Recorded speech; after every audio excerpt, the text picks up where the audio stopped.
memperoleh pencerahan dari pasir air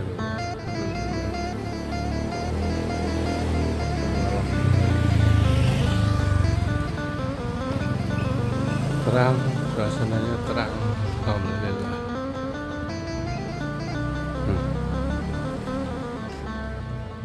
Nggak seperti kalian, tapi mohon maaf nih sahabat abdi,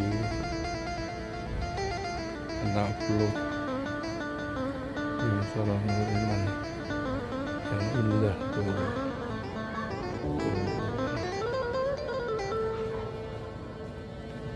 Sholat Jumat di waktu malam hari.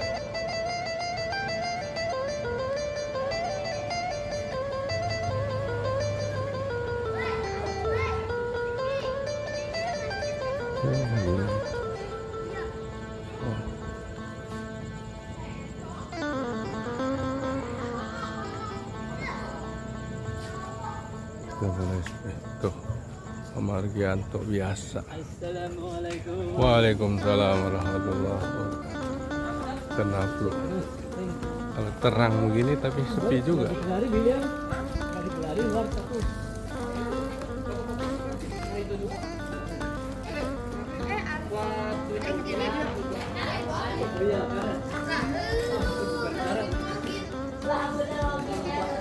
Masyarakat yang siap ditingkatkan kesehatan kita, kemampuan kita, sehingga di bulan suci Ramadan ini bisa raih.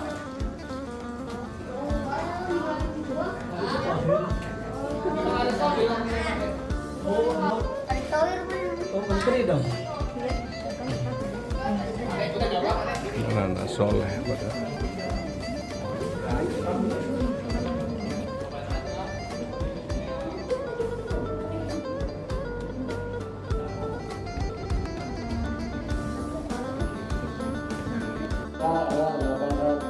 Rp838.000. Sedangkan untuk Imam Isya dan Kultum akan dipimpin oleh Bapak Tasram. Sedangkan untuk sholat tarawih akan dipimpin oleh Masya. Demikian informasi yang kami sampaikan. Wassalamualaikum warahmatullahi wabarakatuh. Allahu Akbar, Allahu Akbar. Asyhadu an la ilaha illallah. Asyhadu anna Muhammadar Rasulullah. Hayyalas shalah, hayyal falah. Qad qamatis shalah, qad qamatis shalah. Allahu Akbar, Allahu Akbar. La ilaha illallah.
polisi.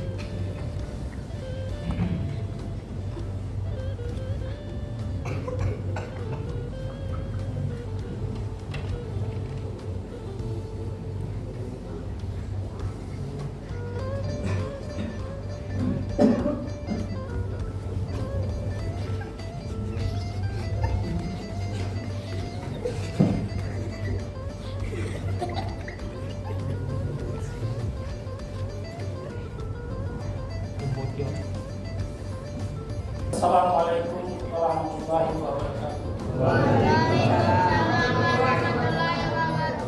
Bismillahirrahmanirrahim. Innalhamdalillah nahmaduhu wa nasta'inuhu wa nastaghfiruhu wa nasta'inu anfusina wa min sayyiati a'malina. May yahdihillahu fala mudilla lahu wa man yudlil fala hadiya lahu. Asyhadu an la ilaha illallah wahdahu la syarika lahu wa asyhadu anna Muhammadan abduhu wa rasuluh. Segala puji bagi Allah, kita memuji pertolongan dan memohon ampunan kepadanya. Kita berlindung kepadanya dari kejahatan diri dan dari keburukan amal-amal kita. Barang siapa yang Allah beri petunjuk, maka tidak ada yang bisa menyesatkannya. Dan barang siapa yang Allah sesatkan, maka tidak ada yang bisa memberinya hidayah. Aku bersaksi bahwa tiada ilah yang berhak diibadahi dengan benar kecuali Allah semata. Tidak ada sekutu baginya. Dan aku bersaksi bahwa Muhammad adalah hamba dan rasulnya. Ya ayyuhalladzina amanu taqullaha haqqa tuqatih wa la tamutunna illa wa antum muslimun. Wahai orang-orang yang beriman, bertakwalah kepada Allah dengan sebenar-benar takwa kepadanya, dan janganlah kamu mati kecuali dalam keadaan muslim. Shallallahu alaihi wasallam. Bapak Ibu, saudara-saudara dan adik-adik yang saya cintai, alhamdulillah kita sudah termasuk hari yang ketiga atau Ramadan. Yang ketiga artinya saum kita sudah masuk ketiga. Tak terasa sudah hampir 10% ya. Dan tentu kita berharap kepada Allah SWT yang sisa 90 kita diberikan kekuatan, kemampuan, kesehatan sehingga kita bisa menjalankan ibadah saum kita yang masih tertinggal. Dan pada malam hari ini saya diminta oleh DKM untuk memberikan sepatah kata atau katakanlah pengantar emisi di malam bulan Ramadan ini. Yang ingin saya sampaikan adalah di sini apa yang akan saya sampaikan di dalam nasihat diri saya sendiri dan untuk kita semua. Tentu kita semua berharap bahwa mendapatkan rahmat dan hidayahnya. Berharap di bulan suci Ramadan ini kita akan mendapatkan hasilnya, dan ini adalah hasil surga Allah. Sebagaimana tadi malam sudah disampaikan oleh Bapak Ustaz Siswanto bahwa Allah itu sangat menyayangi kita, tinggal kita lagi. Yang bagaimana kita menjalankan perintah Allah itu supaya di bulan suci Ramadan ini yang 1 bulan dari 11 bulan yang lalu mungkin kita banyak melakukan kesalahan, kehilapan, dosa. Ramadan ini kita usahakan seoptimal mungkin, kalau perlu dipaksakan saum kita dan ibadah-ibadah kita lain kita tingkatkan, karena kita akan mendapatkan surga Allah itu tidak sama. Kita tidak mungkin sama seperti Nabi kita sebelum, karena kita tahu bahwa surga Allah itu ada 7 tingkatannya. Nah, kita bisa tingkatnya yang mana? Walau bisa. Tapi kalau kita tidak dimasukkan oleh Allah ke dalam surganya, kita masuk ke neraka. Nah, pada malam hari ini saya hanya menyinggung tentang neraka supaya kita tahu sedikit. Sebagaimana topik yang saya sampaikan di sini adalah Rasulullah menangis ketika mendengar pintu neraka ke-7. Jadi neraka pun juga ada 7. Rasulullah bertanya kepada malaikat Jibril, "Wahai Jibril, apakah sama pintu-pintu neraka itu dengan pintu rumah kami?" Malaikat Jibril menjawab, "Tidak ya Rasulullah. Jika pintu itu terbuka, sebagian pintu lebih rendah dari sebagian yang lain. Jarak dari pintu yang pertama ke pintu yang lain adalah perjalanan 700 tahun. Kemudian Rasulullah bertanya, siapakah yang menghuni pintu-pintu itu, wahai Jibril? Malaikat Jibril menjawab, adapun pintu yang pertama dihuni oleh orang-orang munafik, orang-orang kafir, termasuk dengan orang yang mempunyai hidangan serta keluarga Firaun, dan pintu itu bernama Haliyah. Pintu yang kedua dihuni oleh orang-orang musyrik, pintu itu bernama Jahil. Pintu yang ketiga dihuni oleh orang-orang yang menyembah berhala, pintu itu bernama Saka. Pintu yang keempat dihuni oleh iblis dan para pengikutnya serta orang-orang Majusi, pintu itu bernama Laza. Pintu yang kelima dihuni oleh orang-orang Yahudi, pintu itu bernama Al-Utama. Pintu yang keenam dihuni oleh orang-orang Nasrani, pintu itu bernama Sair. Kemudian malaikat Jibril terdiam sejenak. Maka malaikat Jibril berkata, wahai Rasulullah, apakah engkau juga ingin bertanya tentang orang-orang yang penghuni pintu yang ketujuh? Rasulullah menjawab, iya Jibril. Maka malaikat Jibril berkata, wahai Rasulullah, orang yang menghuni pintu yang ketujuh adalah orang-orang yang telah melakukan dosa besar dari umatmu yang mati sebelum bertaubat. Maka seketika Rasulullah jatuh pingsan karena mendengar berita itu. Setelah Rasulullah sadar dari pingsannya, beliau berkata, wahai Jibril, sungguh besar musibah yang menimpaku dan umatku. Aku sangat takut apabila di antara umatku dimasukkan ke dalam neraka. Maka menangislah Rasulullah. Maka malaikat Jibril pun ikut terbawa menangis juga.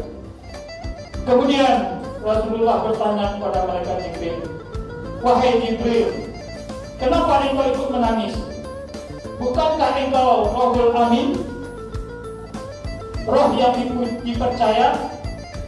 Malaikat Jibril menjawab, aku takut kalau sekiranya aku diuji yang telah diberikan kepada Harut dan Marut, itulah yang menyebabkan aku menangis, kata Jibril. Maka Allah Ta'ala berfirman, wahai Jibril, wahai Muhammad, sungguhnya kalian berdua dari api neraka. Tapi ingat, janganlah kalian merasa aman dari siksa apabila umatmu menjalankan atau melanggar perintah.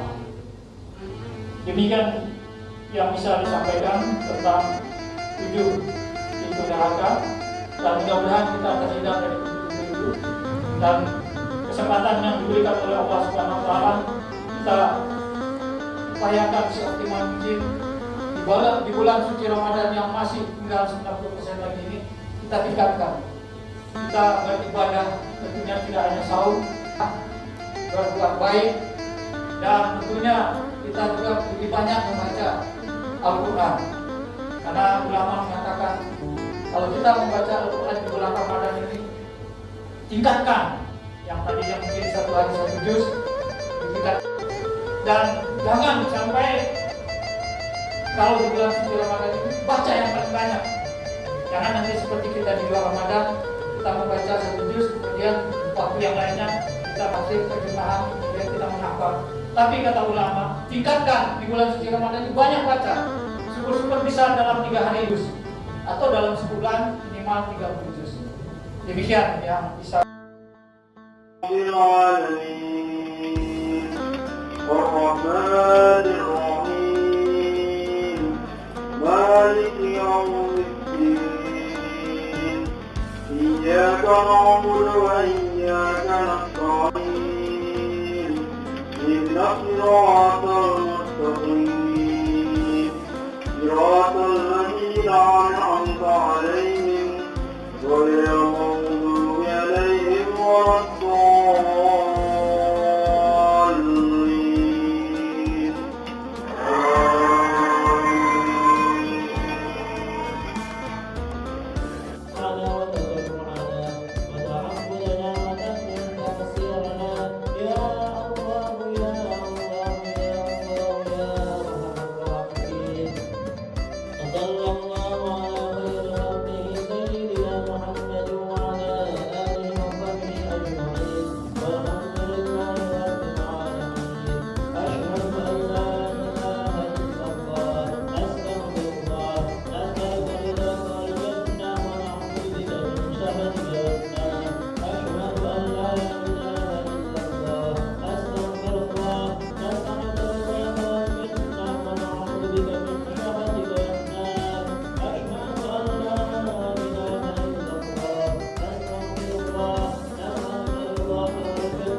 بسم الله الرحمن الرحيم نويت صوم غد عن أداء فرض شهر رمضان هذه الله تعالى صلى الله على محمد صلى الله عليه وسلم صلى الله على محمد صلى الله على محمد صلى الله على محمد. Hujan-hujan, alhamdulillah.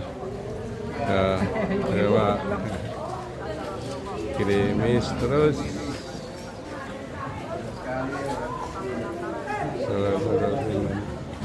Ya kita memang siapin takjil. Jadi kalau di luar dari yang main course, Amal. ya dia mau bawa ya silakan. Ke kotak Amal. Tanggal Ke kotak Amal. hari Minggu. Kotak Ramadan. Bukan makan berat. Nggak makan berat.